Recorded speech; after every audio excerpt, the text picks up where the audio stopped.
경기 평택을 국회의원 재선거 가상다자 대결에서 민주당의 김용남 전 의원과 국민의힘의 유이동 전 의원, 조국혁신당의 조국 대표가 나란히 20%대 지지율을 기록하면서 상위권에 올랐습니다.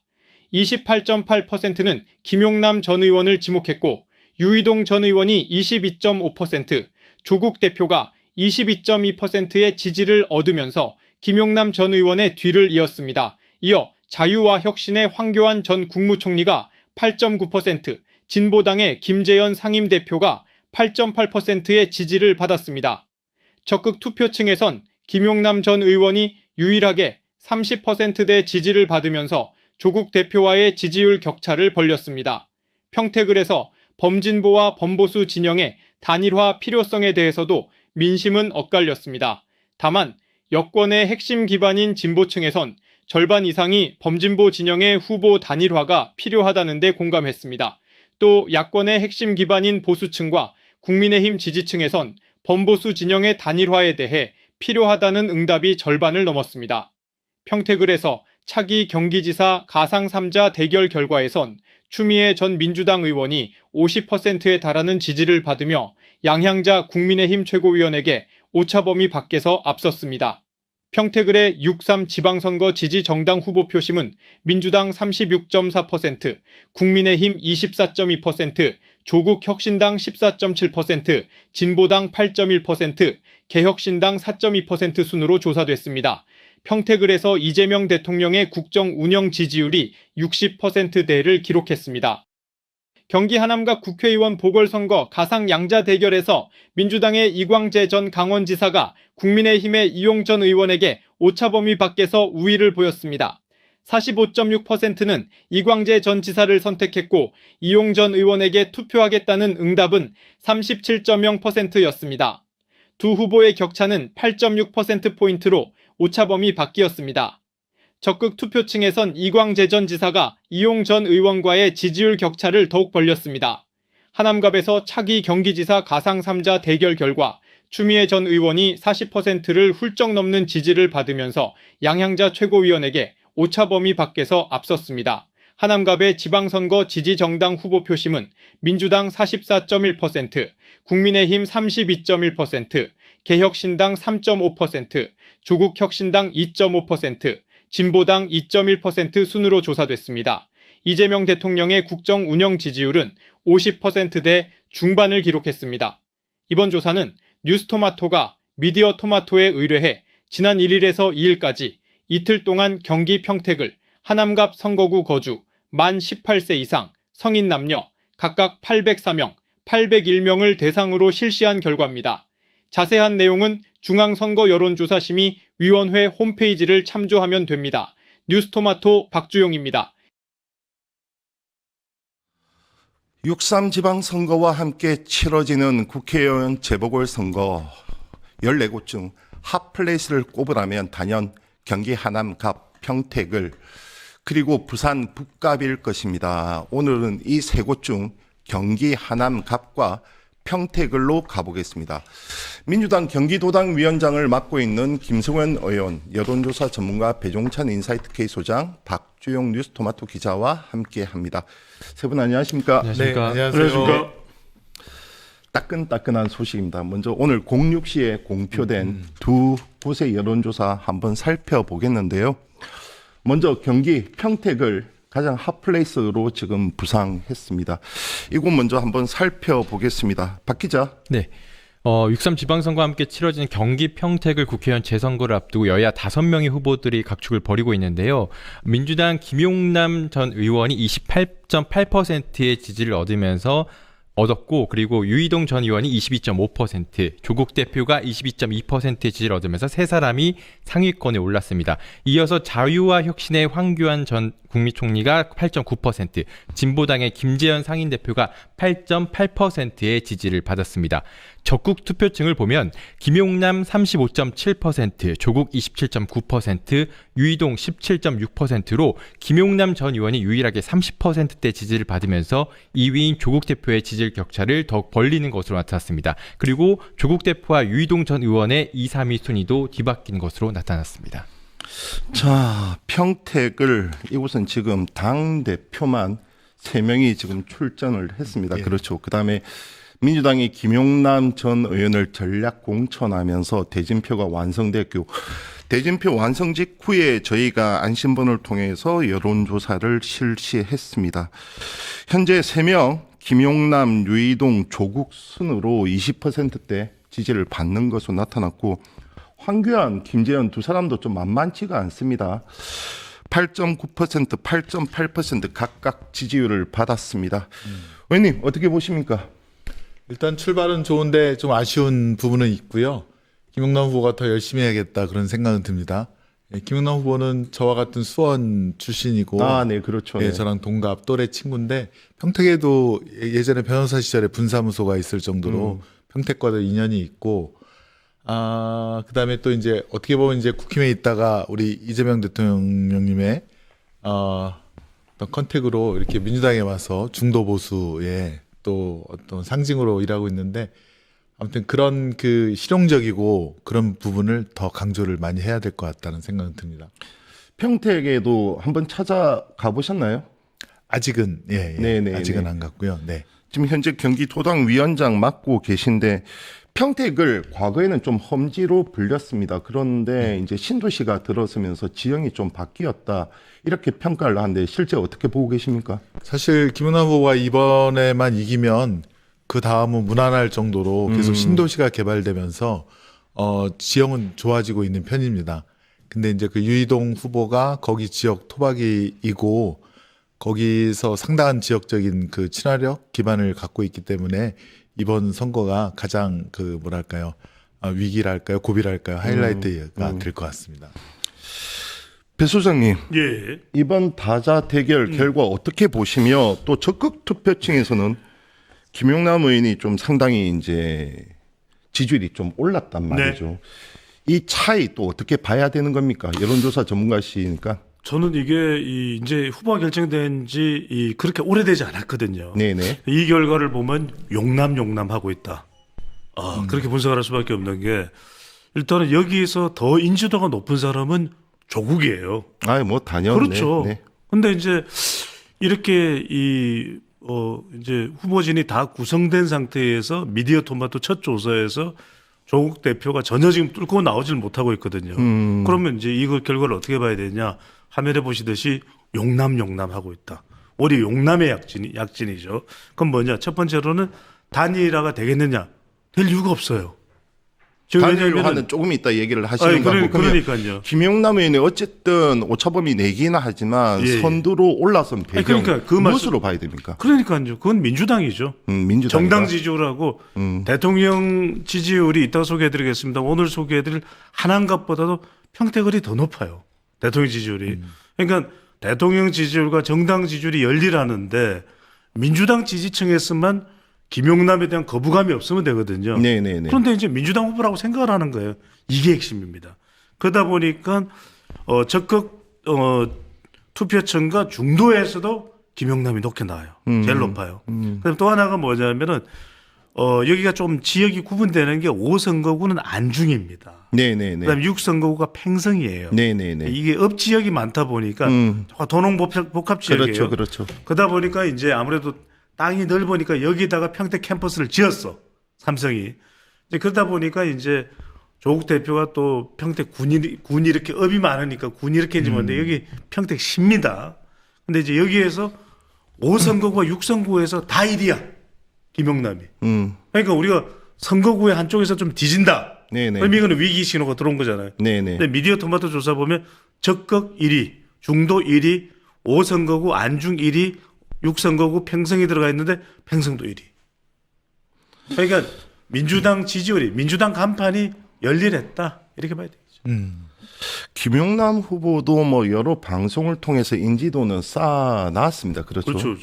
전혀 생소한 분은 아닐 건데 과연 과거 문법으로 따지면 지역과의 결합 네, 이것이 일단 관건이 될 것 같고 유이동 의원이 이곳에서만 3선을 한 분이죠. 그 사실은 옆 지역구인데요. 김현정 의원과 두 번을 붙었는데 처음에는 김현정 의원이 졌고 네네네. 두 번째는 김현정 의원이 이겼고 그다음에 이제 평택 인구가 70만으로 늘면서 평택을이 이제 또 하나 생겨서 유동 의원이 이쪽으로 오게 됐는데 저희 흐름은 계속 민주당이 강세를 더 유지하는, 더 확장해가는 그런 분위기고요.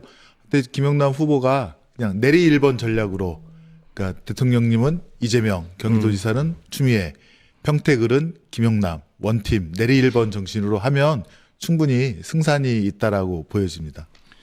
자, 이곳의 대통령 지지율, 국정 운영 지지율을 보면 긍정 평가가 무려 63%가 나오고 네. 부정이 30.9%에 그치는데 이 대통령 지지율은 온전하게 다 받지 못하고 있다, 이렇게 봐야 됩니까? 그렇습니다. 네. 그래서 그 부분이 좀 아쉽다는 건데요.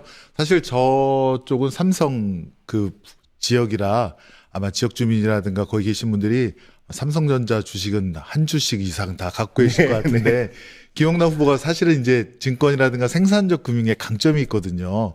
그런 것들을 잘 부각을 하면 지금보다도 훨씬 더 많이 나올 것으로 예상이 되고, 그다음에 이전에 저희 뭐 자체 저희가 조사한 결과는 당 지지율 차이는 한 2배 가까이 납니다. 어디 국민의힘과? 예. 네네네. 국민의힘과. 그래서 그건 좀 조금 좀 한 2, 3주 전 조사이기 때문에 그런 건데 지금 붙어 보여서 이게 보수가 결집된 건지 어떤 건지 저희도 좀 분석을 해야 되겠지만 충분히 김영남 후보의 강점을 한번 더 강조를 해야겠다, 그 생각이 듭니다.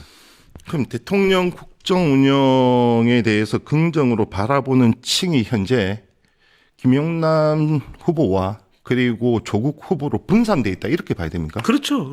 그렇게 볼 수밖에 없고, 그러니까 이제 많은 분들이 궁금해하는 게 대통령 지지율은 60%가 넘는데 네네네. 왜 김용남 후보는 그 정도 안 나오느냐? 그럼 대통령이 나와야 되죠. 대통령이 나올 수는 없잖아요. 그러니까 이제 말 그대로 또 정당 지지율이 있기 때문에 이게 이제 분산이 됐는데, 실제로 민주당 후보를 찍겠다, 또 조국혁신당 후보를 찍겠다, 뭐 진보당 후보를 찍겠다 그러면 대체로 한 50은 넘어가요. 그러니까 이걸 이제 가까워지는 거죠, 대통령 지지율에. 네네. 근데 이제 분산된 거니까 조국혁신당 지지율에, 보통 전국 지지율에 비하면 여기도 그래도 조국 대표가 나오니까 조국혁신당 후보 찍겠다가 14.7이나 되는 거거든요. 그러니까 이게 대통령 지지율이 나눠졌어. 그러니까 만약에 민주당 후보를 안 냈다면 조국 대표가 되는 거죠. 근데 이제 민주당 후보가 나오니까 민주당 후보 거부감이 있으면 모르겠는데 김영남 후보에 대해서 점점 결합이 되고 있어요. 그 이야기는 지금 민주당 후보를 찍겠다는 지지율은 36.4인데 김영남은 이만큼 안 나오잖아요. 그죠? 그 이야기는 시간이 지나면 김영남은 더 올라가.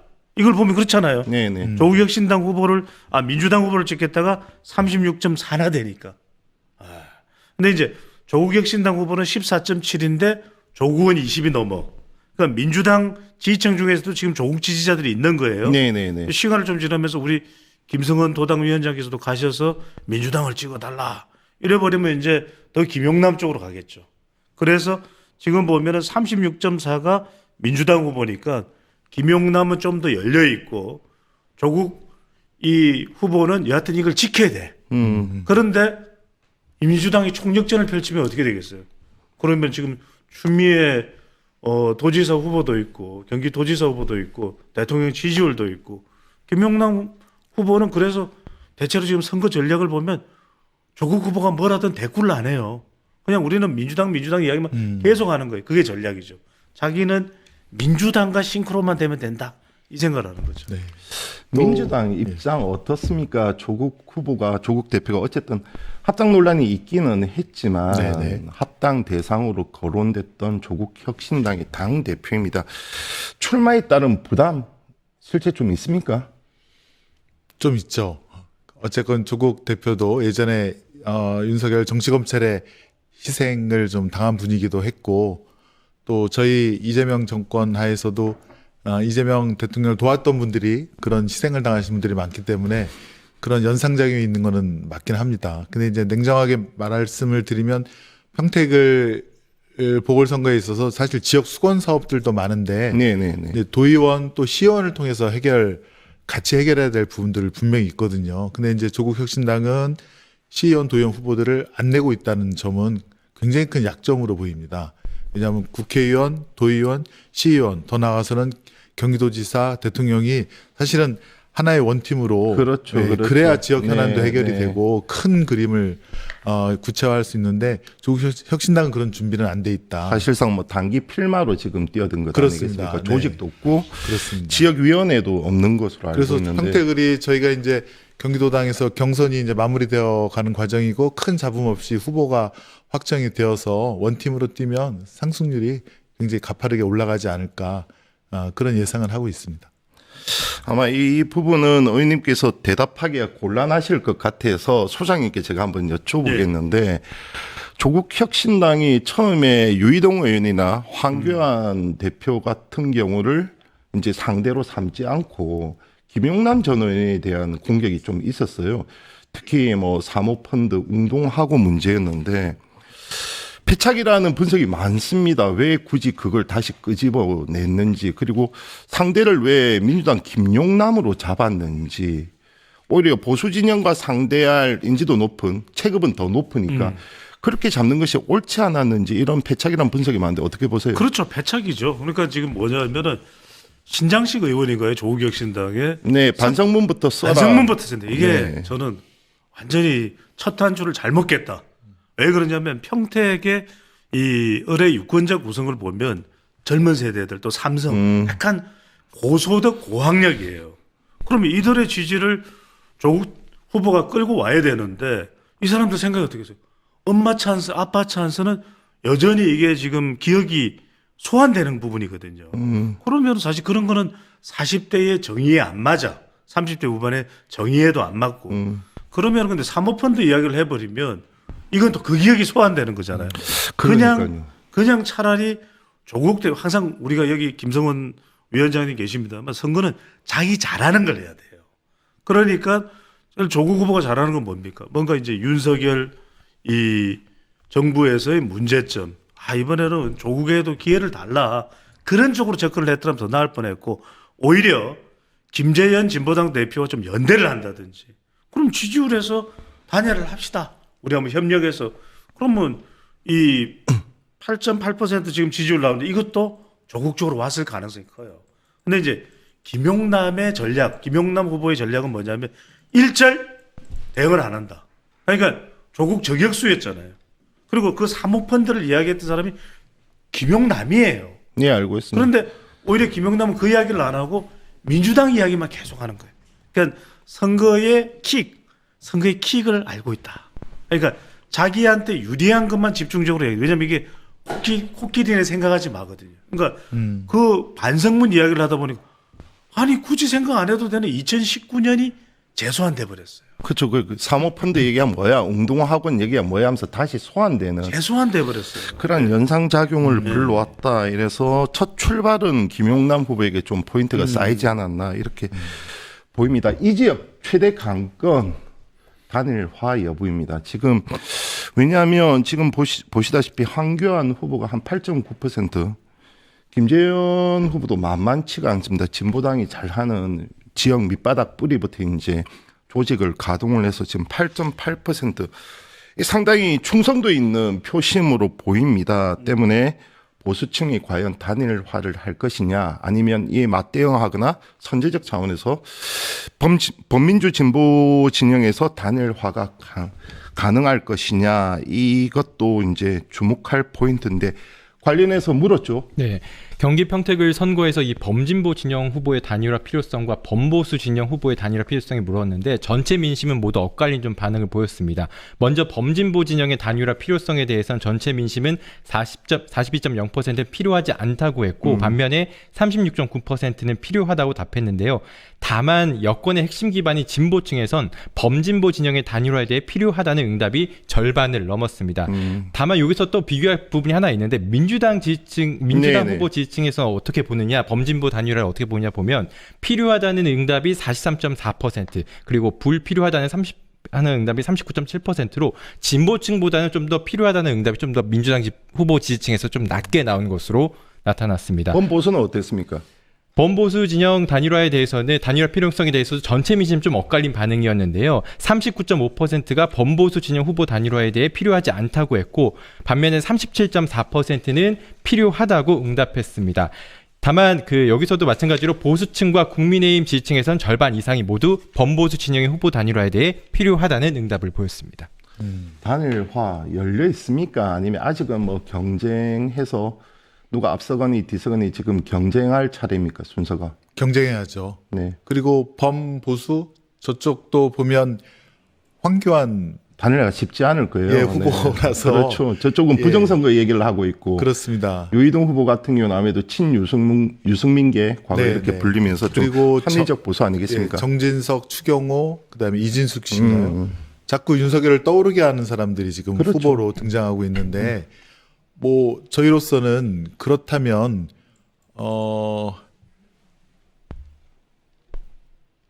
저쪽이 자꾸 친윤 쪽으로 부각이 된다면 사실 선거 구도를 그렇게 가도 나쁘진 않을 것이다. 그래서 단일화는 저쪽도 안 될 것이고 우리도 안 할 가능성이 높다 이렇게 말씀을 드리겠습니다. 사실 저희 선거 전략은 내리 1번 지금 이재명 대통령이 잘하니까 1번 찍어달라 내리 1번 찍어달라 그 전략인데 자꾸 저쪽에서 친윤 쪽의 후보들이 나오게 되면 사실은 이제 대한민국 정상화도 저희 이제 이번에 선거 모토지 않습니까? 네네. 내란 세력의 완전한 종식 그 부분을 함께 강조를 해도 나쁘지 않다. 그래서 아직 단일화는 뭐 거론할 단계는 전혀 아니다라고 말씀드리겠습니다. 그 지금 도당 위원장님 말씀대로 이게 중요한 게 이게 데이터에는 60의 법칙이라는 게 있어요. 네네. 어떤 일이 이루어지려면 60은 돼야 돼. 근데 이걸 보면은 온도차가 완연합니다. 지금 유이동 후보, 그러니까 민주당 후보에서는 필요하다가 43.4밖에 안 돼요. 근데 조국혁신당이 평택을해서 더 몸이 달았어. 필요하다. 51.2. 민주당은 해줄 이유가 없는 거예요. 또 앞서가고 있어. 그 다음에 진보당의 김재현 후보는 진보당의 상징성이 커요. 그렇죠. 그러니까 당대표인데. 이게 뭐 결과가 어떻게 나와든 김재현은 끝까지 가야 돼. 그래야 이제 진보당의 상징성, 우리는 여기 있다. 그리고 정청래 대표에게 서운하다. 이 메시지를 명확히 날리는 거예요. 명확히 날리면서 다음번에 총선 때는 안 이러겠지 이러면서 이제 정청래 대표에게 계속 이게 불만과 또 이 서운의 메시지를 날리는 거예요. 근데 그래서 지금 이게 하나 있는 거고 평택을만 놓고 보면 저는 약간 보수는 다르게 봅니다. 왜냐하면 지금 김용남 후보가 더 지지율이 높게 나오면 김재현 후보로 생각할 때는 굳이 자기가 후보를 내려놓거나 단일화를 안 해도 김용남이 당선 가능성이 높네. 그런데 황교안은 뭐냐면 정확합니다. 우리 김기성 앵커가 말씀하셨던 대로 부정 이게 부정이기 때문에 이걸 알려야 되기 때문에 지금 8.9%야. 그럼 뭐가 걱정이 되냐면 선거 비용이 걱정돼요. 그래서 황교안 이 전 대표로서는 전 총리로서는 또 하나는 뭐냐면 보수 쪽에서 아니 그래도 좀 유이동 싸울 볼만하게 좀 어르신이 좀 힘을 좀 합해 이건 분명히 남을 거예요. 그 부담은. 그래서 황교안 전 대표는 10%를 넘지 않으면 저는 던질 가능성이 있다고 봅니다. 그러니까 후보 등록 직전에. 왜냐하면 그러면 자기가 부담이 드는 게 선거 비용 더 투입 안 해도 되고. 그다음에 아니 나는 내려놨지 않냐. 그리고 그때까지는 이제 부정선거에 대해서 알리죠. 그다음에 유이동에게 넘겨주면 지금 유이동이 그래도 조금 쫓아갈 수 있다고 판단하지 않을까. 저는 그런 정도. 그러니까 단일화라기보다는 황교안 전 총리는 던질 가능성이 있다. 하지만 이 범민주권으로 보면 단일화 가능성은 별로 없다. 의원님 그러면 이렇게 한번 여쭤보죠. 어떠한 형태로든 보수 후보가 단일화가 되고 물론 이제 여론 추이에 따라 틀리겠지만 그 단일화를 통해서 유이동 후보가 앞서 나가는 결과가 나온다면 범민주 진보도 그에 대응해서 단일화를 고민할 수밖에 없지 않겠습니까? 그런데 문제는 뭐냐면 단일화라는 것이 한쪽의 무게추가 좀 기울어야지 쉽게 되는데 이렇게 비슷비슷하게 지지율이 나오면 단일화가 첫 번째 과연 가능할 것이냐, 두 번째가 어쨌든 조국 혁신당도 그렇고 진보당도 그렇고 당대표라는 상징성이 있는 인사들이 나와서 과연 이게 쉽게 될까 이런 염려가 있습니다. 그렇습니다. 사실은 정치는 생물이라 네. 하루 이틀 사이에도 급변을 할 수도 있는데 그렇지만 그 뭐 단일화 방식이라든가 여러 가지 또 이견도 존재할 그렇죠. 거고 문항도 이렇고. 네, 굉장히 쉽지는 않을 것 같고요. 어쨌건 평택을에 대해서 민주당으로서는 뭐랄까요, 조금 자신감은 있습니다. 네, 자신감은 있고 그다음에 단일화 없이도 승리할 수 있다는 자신감이겠죠. 그래서 아직은 전혀 생각해 보지 않고 있고요. 그다음에 저희 이제 지도부라든가 또 경기도 국회의원들이 아마 평택을에 수시로 방문하면서 총력을 투입을 할 텐데. 그렇게 하겠죠. 예, 아직은 지금 30여일밖에 안 남았지만 이제 시작을 하게 될 겁니다. 그러면 오히려 격차는 더 벌어지고 또 그 결과에 따라서 단일화 여부도 결정이 될 텐데요. 아직은 저희는 뭐 단일화에 대해서는 생각하지 않고 그냥 집중하도록 하겠습니다. 아직은 단일화에 대해서 전혀 고려하지 않고 있다. 네, 네. 알겠습니다. 자, 하남갑으로 넘어가 보겠습니다. 박 기자. 네. 하남갑 선거에서는 가상 양자 대결을 붙였는데 민주당의 이광재 전 강원지사가 45.6%의 지지를 받았고 이용 전 국민의힘 의원은 37.0%의 지지를 받아서 두 후보의 격차는 8.6%포인트 오차범위 밖으로 나타났습니다. 적극 투표층을 보면 이광재 56.4%, 이용 32.4%로 이 전 지사가 50%를 크게 상회하는 지지를 받으면서 이용 전 의원과의 격차를 더욱 벌리는 것으로 나타났습니다. 자, 하남갑 만만치 않은 지역이죠. 지난 총선에서 현 경기도지사 후보 민주당 후보로 확정된 추미애 의원이 불과 1200표 차로 그렇습니다. 신승을 거둔 지역입니다. 바로 분당 옆 동네이기도 하고요. 그럼에도 불구하고 일단 이광재 대 이용 오차범위 밖에서 민주당 이광재 후보가 앞서는 결과 여기 역시 마찬가지입니다. 적극 투표층에서는 이광재 후보가 과반이 넘는 56.4%의 지지율을 기록했습니다. 어떻게 보십니까, 의원님? 하남 지역을 가봤더니 이제 하남을은 쫙 보면 신도시 아파트 지역이고 네. 하남갑은 전통적인 그렇죠. 모습이 구도시네. 살아있는 네. 그런 곳인데요. 민주당세가 지금 상승은 하고 있는데 긍정적인 거는 민주 세력의 결집력이 좀 센 것 같습니다. 예컨대 이제 저희 도당에서 김용 후보의 어떤 네. 출마에 대해서 그런 의견을 물었을 때 하남갑이 제일 높게 나온 지역입니다. 제가 저희 판단으로는 민주당이 뭔가 여기서 굉장히 변화에 대한 강한 의지가 있구나라는 걸 느껴서 이광재 후보를 중심으로 한 어떤 똘똘 뭉치는 그런 모습이 좀 나타났다 이렇게 보여지고요.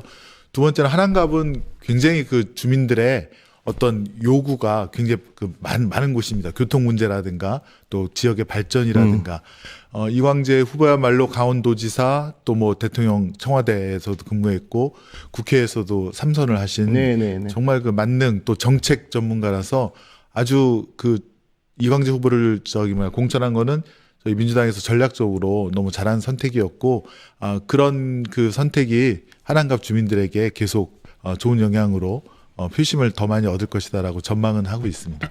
소장님, 하남갑 여론조사 뭐 특이점이나 주목할 포인트. 저는 이게 오히려 지금 이광재 대 이용이잖아요. 여긴 뚜렷해요. 네네.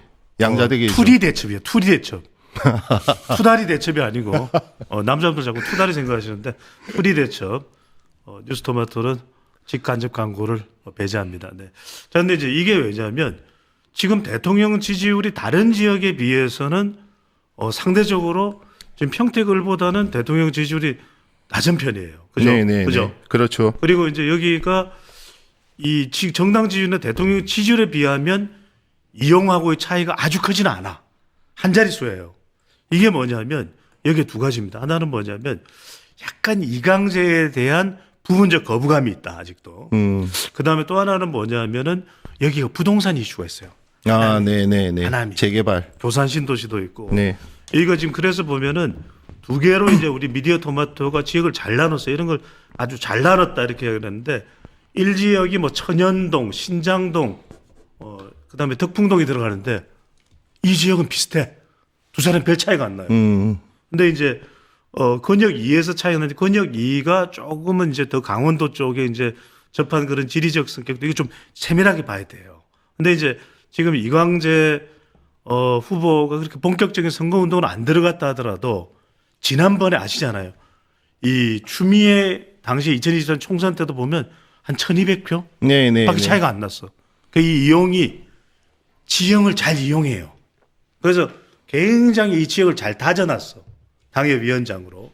그래서 저는 원래는 이제 앞서 이제 우리 김성은 위원장님 말씀드린 대로 김용전 부원장이 왔으면 용용 대첩이 될 뻔했어요.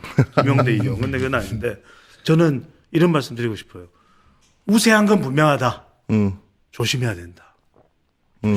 조심해야 한다. 그 생각만큼 이게 이광재 후보의 특징은 굉장히 지략적이에요. 근데 어떨 때는 이런 표현이 제가 과할 수는 있습니다. 근데 제 꾀에 제가 넘어갈 때가 있어. 이광재 후보는. 우리 김성은 위원장님 웃으시잖아요. 잘 봤네. 그러니까 이게 뭐냐면 저는 이거 잘 봐야 돼. 겸손해야 돼. 여기는 겸손 괜히 이야기했나? 하여튼 공손해야 돼요. 그래서 여기 지역을 잘 봐. 앞서 말씀드렸듯이 지금 덕풍동 이런 데 신장동은 썩 석연치 않을 수도 있습니다. 부동산 이런 부분 잘 보면서 저는 대응을 해야 된다는 말씀. 조언 좀 잘 받아들이시고 안산은 크게 걱정 안 하시죠? 예, 안산은 걱정하지 않고 있습니다. 근데 하나만 조금 말씀드리면 확실히 외부에서 자꾸 후보자들이 낙하산처럼 내려오는 부분은 그 지역 주민의 거부감이 조금 있고, 그렇죠. 예, 그걸 정확하게 그런 느낌을 말씀해 주셨는데요.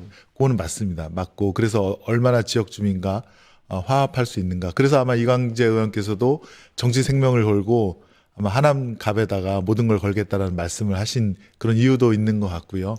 예, 또 정확한 말씀하셨는데 지역의 니즈가 굉장히 강합니다. 지역 발전이라든가 교통망이라든가 그래서 그런 거를 갖다가 잘 풀어나가는 정책을 실현성 있게 제시를 해야지만 하남갑에서도 승리를 할 수 있다. 그 말씀은 저희가 잘 받아들이겠습니다. 지역 출신의 한계는 지역과의 결합으로 풀어야 되겠고 그다음 지역 발전 아무래도 집권 여당 후보니까 그 프리미엄이 있지 않겠습니까? 내리 1번. 그렇죠. 내리 그렇게. 1번. 자, 경기도당 위원장이시니 마지막 한번 여쭤볼게요. 이번 지방선거 어쨌든 경기도 전체를 책임지고 계시는데 목표 어떻습니까? 2018년 압승을 다시 한번 꼭 실현했으면 좋겠습니다. 2018년 어마어마했죠. 예, 31곳 중에 29곳을 저희 민주당 후보가 이겼고요. 도의원 선거 중에 두세 곳만 빼놓고는 한 140개 가까운 곳에서 이겼는데요. 그때 당시 우리 민주당 당대표가 추미애 대표였습니다. 네네네. 그 추미애 대표가 저희 경기도지사 후보로 직접 뛰게 됐는데 2018년도의 압승을 다시 한번 꼭 실현시킬 수 있을 거라고 생각을 하고 더욱 겸손하게 할 테지만 결국에는 역시 대통령님 지지율이 가장 큰 변수, 그 상수이지 않겠습니까? 네네네. 그래서 아까도 말씀드린 내리 1번 이재명, 추미애 또 각 지역의 후보 시장들과 결합되는 원팀 정신으로 경기도의 수건 사업 또 미래 사업을 꼭 실현해 나가겠다라고 하는 그런 실용주의적이고 뭐랄까요 좀 국민 생활에 와닿는 그런 것으로 꼭 승부를 볼 예정입니다. 알겠습니다. 평택을 단일화는 전혀 고려하지 않고 있다. 맞으신 거죠? 예. 알겠습니다. 근데 뭐 그 중앙 지도부께서 결정하시는 일이지만 뭐 정치는 생물이라고 하지만 저희 경기도에서는 조국혁신당 지지율이 5% 이내로 알고 있습니다. 네네. 예, 그래서 저희 합당할 때도 사실은 조국혁신당에서 경기도에 대한 지분을 요구할 것 같아서 상당히 저희는 좀 불안했고 그게 선거에는 마이너스일 것이다. 왜냐하면 저희 경기도에 후보만 해도 1,000명이 뛰고 있는데 그렇죠, 그렇죠. 조국혁신당과 어떻게 결합을 해서 어느 지역을 내줄 것인지 그 복잡한 세법을 두 달 앞두기나 두고 그걸 어떻게 하느냐 그런 게 우려에 있어서 저는 반대를 많이 했었는데요. 뭐 지금에 와서 다시 또 그런 문제를 거론할 필요는 없지 않겠는가 그렇게 생각이 됩니다. 알겠습니다. 항상 말씀을 온화하게 하시는데 결기가 있어서 지금까지 김성훈 민주당 의원 그리고 배종찬 소장 박주영 뉴스토마토 기자와 함께했습니다. 세 분 감사합니다. 네, 고맙습니다. 고맙습니다. 유튜브 구독하고 실시간 채팅과 댓글을 남기시면 매일매일 7,000 TTCO를 드립니다. 참여 방법은 통통물 어플을 다운로드하고 회원가입과 로그인을 해주세요. 마이페이지에서 나의 회원 고유 번호를 복사해주세요. 유튜브 구독 후 실시간 채팅이나 댓글창에 고유 번호를 한 번만 입력하면 준비 끝! 지금 유튜브 채팅과 댓글 쓰기 참여하고 7,000 TTCO 받아가세요.